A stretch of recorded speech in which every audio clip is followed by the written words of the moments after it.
Hello friends, welcome to all my viewers. இன்றைக்கி வீடியோ எதை பற்றினா எங்களோட first time cake baking experience பற்றினது. ஃபர்ஸ்ட் டைம் கேக் பேக் பண்ணும்போது நம்ம என்னென்னலாம் தப்பு பண்ணுவோம், எதெல்லாம் நாங்களும் நிறைய தப்பாக தான் பண்ணோம். அதனால தான் அந்த எக்ஸ்பீரியன்ஸை ஷேர் பண்ணுறதுக்காக தான் இன்றைக்கி வீடியோ போட்டிருக்கோம். எப்போவுமே கேக் வெளியில் வாங்கி சாப்பிட்றோம். இன்றைக்கி ஃபர்ஸ்ட் டைமாக வீட்டிலே செய்யலாம்னு நினச்சோம். இப்போ 1 kg வெனிலா கேக் பண்ணுறதுக்கு 4 முட்டை எடுத்து அதை வந்து பீட்ரு வச்சு பீட் பண்ணிக்கிட்டோம். பீட்ரும் எங்களோடது கிடையாது, ஃப்ரெண்டு ஒருத்தங்க கொடுத்தாங்க, அவங்ககிட்ட தான் வாங்கிக்கிட்டோம். எங்ககிட்டேயும் பேசிக்காக இருக்க வேண்டிய எந்த எக்யூப்மெண்ட்ஸும் கிடையாது. இப்போ பேட் பண்ணி எடுத்துக்கிட்டோம் நல்லா எக்கை. இப்போது எக்கை பீட் பண்ணி எடுத்ததுக்கப்புறம் இது கூட வந்து 130 கிராம்ஸ் அளவுக்கு சுகர் போட போகிறோம், பவுடர் சுகர். 150 கிராம்ஸ் அளவுக்கு மைதா எடுக்கணும் 1 kg கேக்குக்கு. அதுக்கு 130 கிராம்ஸ் அளவுக்கு வந்து பவுடர் சுகர் தேவைப்படும். இப்போ சுகரை நல்லா உள்ளே போட்டு நல்லா திருப்பி பீட் பண்ணிகிட்டே இருக்கணும். ஆனால் வீடியோவில் நிறைய பேருக்கு வந்து பீட் பண்ண ஆரம்பித்தோடனே ரொம்ப கொலன்னு வந்துருந்துச்சு.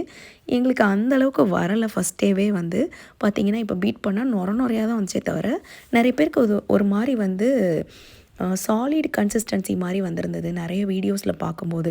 எங்களுக்கு அந்த மாதிரி கன்சிஸ்டன்சி கடைசி வரைக்கும் வரவே இல்லை. நாங்களும் ரொம்ப நேரம் பீட் பண்ணி பார்த்தோம். கடைசி வரைக்கும் எங்களுக்கு இந்த மாதிரி தான் வந்திருந்துச்சு. 100 ml அளவுக்கு பச்சை பால் சேர்த்துக்கிட்டோம்.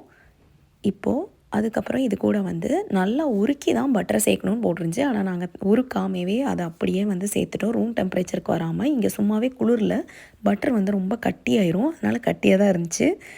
அங்கே டைம் இல்லாதனால நாங்கள் அப்படியே சேர்த்துட்டோம். இது கூட 1 டீஸ்பூன் அளவுக்கு வெனிலா எசன்ஸ் சேர்த்துக்கலாம். இப்போ சேர்த்துட்டு இதை நல்லா வந்து பீட் பண்ணி எடுத்துகிட்டு திரும்ப இனிமேல் வந்து நம்ம வந்து ட்ரை இன்க்ரீடியன்ஸ் சேர்க்க போகிறோம். இதெல்லாம் வெட் இன்க்ரீடியன்ஸ் அப்படின்னு சொல்கிறாங்க. இப்போ வெட் இன்க்ரீடியன்ஸ்லாம் முடிஞ்சுது. இனிமேல் ட்ரை இன்க்ரீடியன்ஸ் வந்து 150 கிராம்ஸ் அளவுக்கு மைதா சேர்க்குறோம். இந்த மைதா கூட 1 டீஸ்பூன் அளவுக்கு பேக்கிங் பவுடர், 1 டீஸ்பூன் அளவுக்கு பேக்கிங் சோடா ரெண்டும் சேர்த்துக்கோங்க. மைதாவை சேர்த்ததுக்கப்புறம் பீட்ரு வச்சு பீட் பண்ணாமல் விஸ்க் வச்சு கலந்து விடுங்க. இப்போது சைட் பை சைடு வந்து அவனை ப்ரீ ஹீட் பண்ணிக்கலாம் அப்படின்னு சொல்லிட்டு 350 ஃபேரன் ஹீட்டுக்கு ப்ரீ ஹீட் பண்ணியிருக்கோம். இங்கே நாங்கள் ஃபேரன் ஹீட்டில் சொல்லுவோம். நம்ம இந்தியாவோட இதில் சொல்லணுன்னா 175 டிகிரி செல்சியஸ்க்கு ப்ரீ ஹீட் பண்ணணும். இப்போ ப்ரீ ஹீட் பண்ணிகிட்டு இருக்கிறக்குள்ளேயும் நாங்கள் இங்கே வந்து நட்ஸ் எல்லாம் சேர்த்துக்கிட்டோம். இந்த மாவில் வந்து நட்ஸு தேவையான அளவுக்கு நட்ஸு, அப்புறம் முந்திரி பருப்பு இதெல்லாம் கொஞ்சம் சேர்த்துக்கிட்டோம். இதெல்லாம் சேர்த்து இப்போ வந்து அதெல்லாம் சேர்த்ததுக்கப்புறம் வந்து அவன் சேஃப் பிளேட் இந்த மாதிரி வந்து எங்களுக்கு இங்கே வந்து டாலர் ட்ரீயில் கிடைக்கும் இந்த மாதிரி பிளேட்ஸை. அதில் ஒரு பட்டர் பேப்பர் வச்சு அதை ஊற்றிக்கிட்டோம். நீங்கள் வந்து நார்மலான அலுமினியம் பிளேட்டில் கூட வைக்கலாம். வச்சுட்டு இப்போ வந்து ஒரு 20 மினிட்ஸ் வந்து 350 ஃபேரன் ஹீட்டில் வச்சு எடுத்ததுக்கப்புறம் பார்த்திங்கன்னா இந்த மாதிரி எங்களுக்கு கேக் வந்துருந்துச்சு.